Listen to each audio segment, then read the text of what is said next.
teen depression and what you need to know.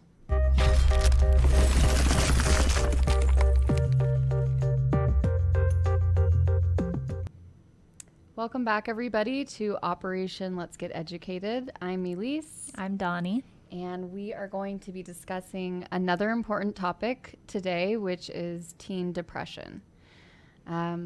Especially with everything going on, it's been a concern for Danielle and I. And I'm sure a lot of our listeners are going through the same thing right now.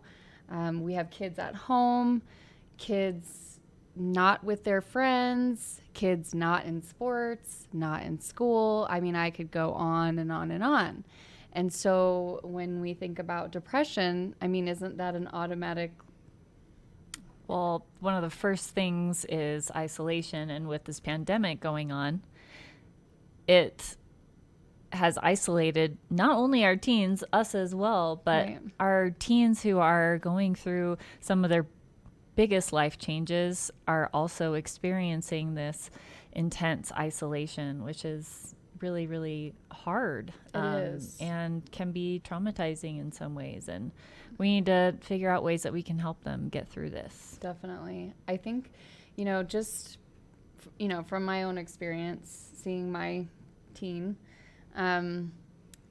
another thing that I've been concerned about is just him being on his phone a lot, because that is their way of communicating, right? Yes. So it's like, I'm thinking as a parent, he's communicating with his friends, he's avoiding depression, because I don't know about all of you out there, but that's something that I'm really worried about with my kids right now.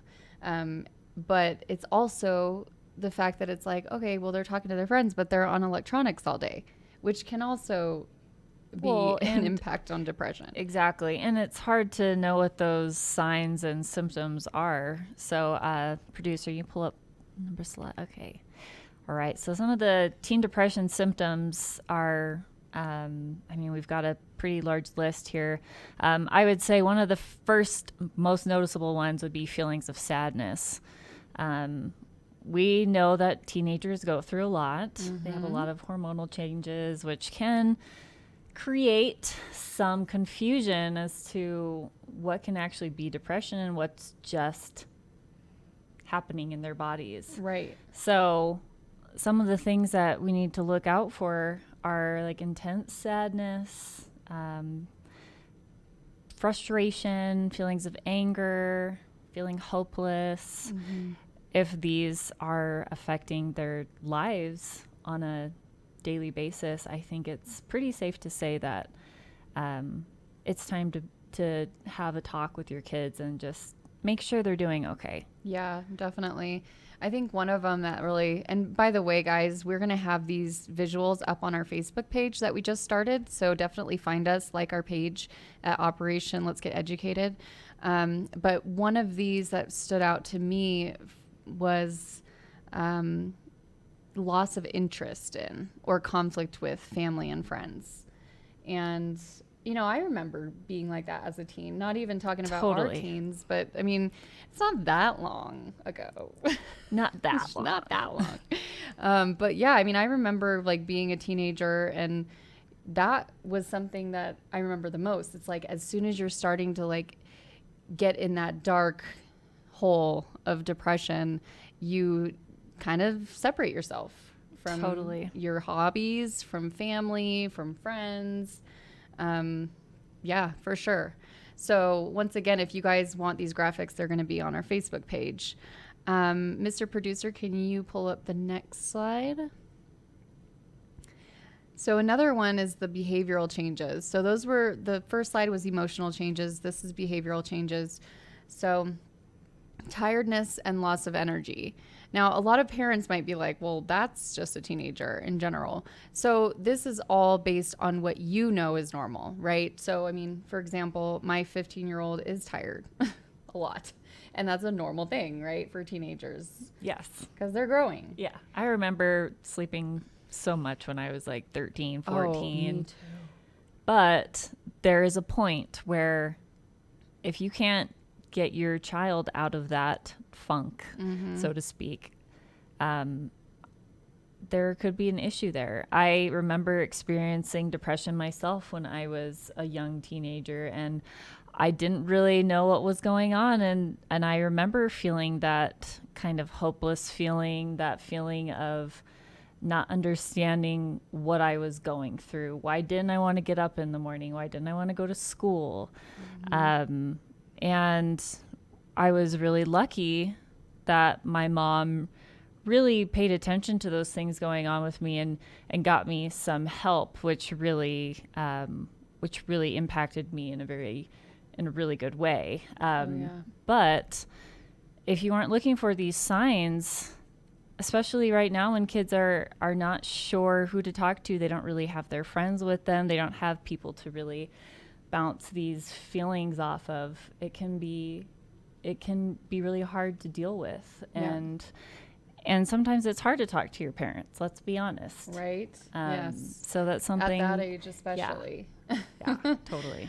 Yeah, I know. I can already see it. So another few are insomnia or sleeping too much, changes in appetite, use of alcohol or drugs obviously is never going to help a teenager or anybody in general, really.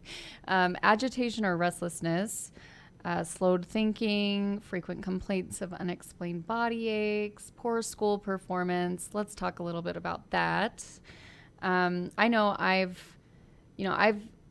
keep bringing up my son, but I mean, he's my teenager, so I can relate to that. I've seen those moments of, hopeless. It's like they feel like, well, I'm getting a bad grade in this class, and if they're already feeling down, I'm sure a lot of you parents know out there that can be a huge impact on their mood as well. And so it's like, how do we as parents find the balance of, okay, you need to keep your grades up and you need to be responsible, going to your job if they have a job or anything like that, but then also being understanding. Yeah, and supportive. Yeah. And listening, which can be hard sometimes. It's just Yes. to sit and say, hey, tell me what's going on. If you don't want to sit here and talk to me about your feelings, let's go grab lunch. Totally. Let's go do something together. Let's get involved. You know your kid best. You know how they operate. I think it really just comes down to helping your child in the way that they respond to you. We actually have a few suggestions here from California's Know the Signs social media campaign for teen depression. Elise, if you want to. Yeah. So the first one is number 1, which is ask. So it says discuss why you're concerned and be specific. So for example, saying, I've noticed you have been sleeping a lot more and you're not answering the phone when your friends call or text, or your social media posts about having no reason to live are also concerning me. Ask specific questions. Are you feeling like life might not be worth living or thinking about suicide? I think, honestly, this is the hardest part of a parent. It's like you feel like you're doing your job by asking a question like, are you okay? But, I mean, of course, a teen is always going to say, yeah, I'm fine, or I'm good. But it's like having these specific questions are really helpful. Well, it gives you a specific topic to talk about. I mean, there's not really a one-word answer. Yes. I mean, there's always a chance of avoidance, but it's less likely if you don't have that option to just give a one-word answer. It really gives you the opportunity to open a dialogue. Totally. And a lot of kids don't want to do that with their parents at that age. They want their autonomy. They want their independence. They want to assert who they are. They're really trying to understand themselves, who they are. And separating from your parents is one of those steps developmentally that a lot of kids are experiencing. Yeah. But with that also comes that lack of communication. I think just really having those questions prepared is really, really important. Yeah. Number 2 is express. Tell your teen that you care about them, that you're taking the situation seriously. stay calm and compassionate. So one of those things, it's extremely hard as a parent to have conversations with your kids and remain non-judgmental. Yes. But it's also one of the most important things, because if your child is going through something, you don't want to shame them or make them feel bad about themselves. If they do, if you make them feel that way, chances of them coming back to you when they are going through something is slim to none. Yep. And you want to keep that dialogue open. So expressing that genuine concern and committing to them that you're going to listen and understand without judgment is huge. Yeah, it is. And, we're sisters, as some of you might know, but I remember one of the biggest memories I have is when I was going through some troubles as a teen. We both did. Yeah. And I just remember Dad pulling me aside. I think we were in the car. We were on our way back from somewhere. And before I got out of the car, he's like, we need to talk.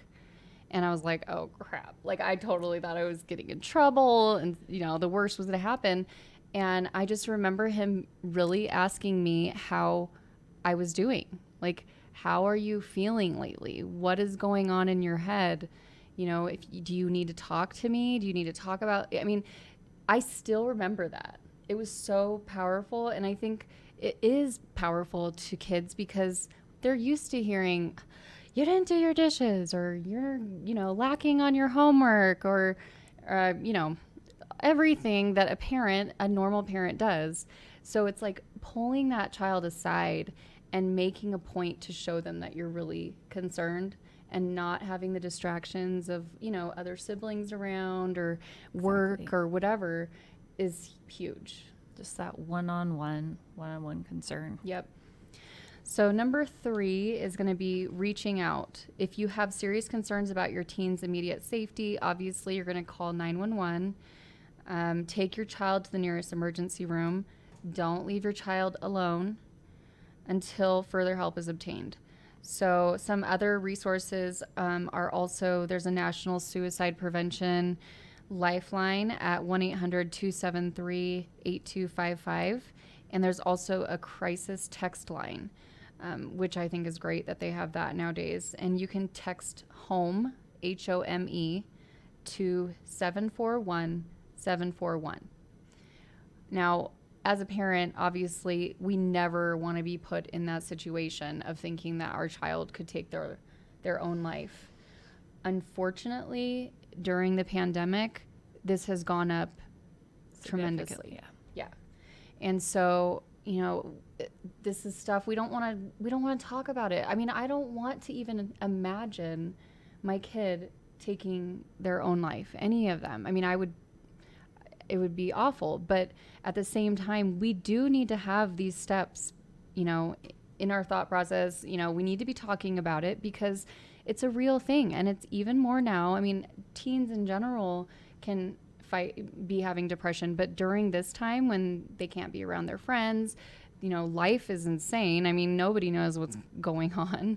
So I could only imagine what these teens are thinking. So, and developmentally, it's hard to process. Yes. Being that age, you do feel old enough to understand for the most part what's going on, but there's also that part developmentally that just can't really always see beyond these really hard times. That's a good point. It's hard to see that there's going to be an end to the hard times. And I think that parents need to be aware and prepared to have these conversations and really have these resources available, because you just unfortunately never know. Mm-hmm. You never know what you're going to encounter as a parent. You hope for the best always, but there are things that happen that are out of your control, that are out of your kids' control. Yep. And preparation is the best way you can go. Well, and I remember too, as a child or teen, having friends that would hurt themselves. So, seeing the signs, like cutting is a very big thing. And I mean, it was a big thing when we were younger. I'm sure it's still a big thing because I feel like it's like what kids do to get their feelings out. And it can feel better for a moment to be unfortunately cutting yourself. So definitely keep that in mind. If you're seeing that, get your kids some help, talk to them. Yeah. So Follow up too. That is the last step that we've got here in this Know the Signs social media campaign. Follow up. So continue to monitor your teen and check in with them about how they're doing and what type of support they need. So there are varying degrees of severity here. So there are people who are experiencing depression who benefit from a therapist, or who just need somebody to talk to, like even if it's just a parent. Sometimes that helps. Sometimes a lot of people need medication. Sometimes there are other steps that are a little more in depth. And I think it's appropriate for parents to follow up, make sure that your kids are accessing the appropriate resources and aid them in accessing those resources.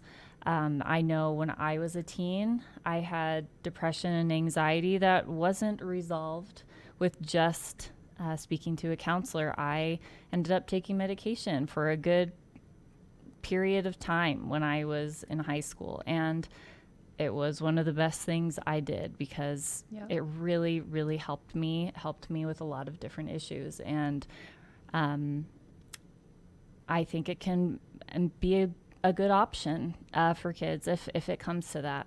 So really, it's just about the follow-up.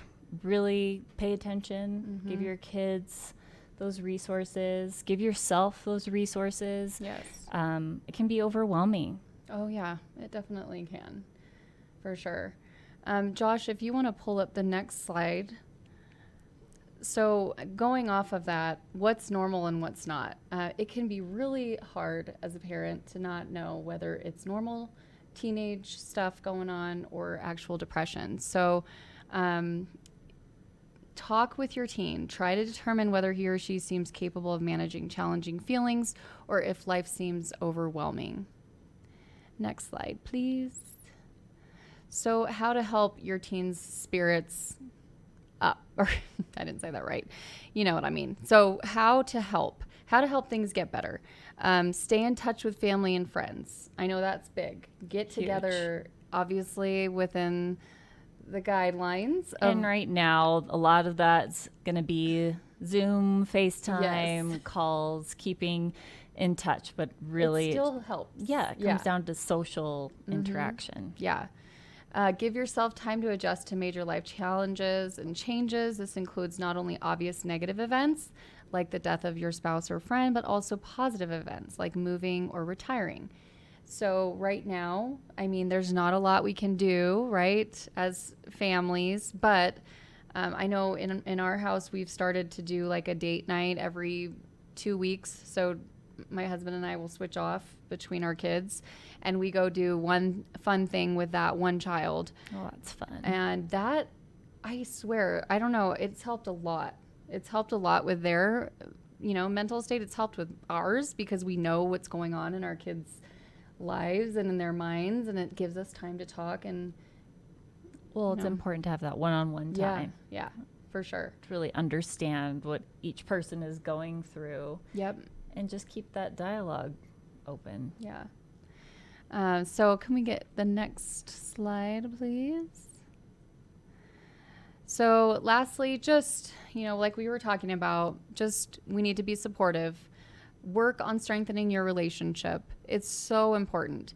And it's also important, like Dawny was saying earlier, be empathetic. Try and be understanding. Put yourself in their position. Remember when you were a teen and the stuff that you went through and the feelings you had that seems so intense and overwhelming. When you're in it, totally. You feel like the world is falling apart and, but it might be just a simple, from a parent's mind, a simple thing of breaking up with a boyfriend or a girlfriend. In their mind, not so simple. Yeah. Could feel like the end of the world. Yes, definitely. And it's important for them to know it's not. And for them to understand that life does go on, that there is happiness around the corner. If they're experiencing this, there's always going to be tomorrow if they just pull through. If Yes. they push through, just keep going. Right. It's going to get better. Next slide, please. So once again, just going off of being supportive, and we will have these on our Facebook page, just a reminder, so you can find these there. Try not to be judgmental or try to solve their problems, even if you disagree with their point of view. That's hard. That's really hard. Listening to them talk about their problems might seem as though you're highlighting the negative, but in fact, you're letting them know that you hear them, you see them, and you're trying to understand, not fix it. Okay, that's tough, right? Very. Yes. As a parent, you want to fix their problems. I mean, I know I've been like that since the beginning, and that has been a constant like thing for me. Okay, let them grow up. Like they will be able to do what they're doing and still learn from it and grow up to be a good human being. They have to make mistakes. Need experience Yeah. to grow, maturity. Yes. Yeah. Which can be extremely scary, let's be honest. But it's necessary. It is. Yep. And you can support them without controlling them. You can support them by being there for them without judging them. Yeah. It's important for teens to have that sense of autonomy. That's how you grow into an adult. Yep. And when one of your kids is going through something like depression, it can be really scary to just be there, to just not follow them everywhere they go, make sure they're doing what they should be doing, especially when you have this worry at the back of your mind that they're not okay. But all you can do is be there for them. Ask what's going on. Express that you care about them. Reach out and follow up. These are all extremely important steps that we can all do as parents and still be there and love our kids. Definitely. Well, thank you everybody for coming and being a part of our podcast today. Please remember to subscribe and ring the bell so you can be notified, and also visit our social pages on Facebook, Operation Let's Get Educated. Like the page and share it with everybody. And hopefully we'll see you next week.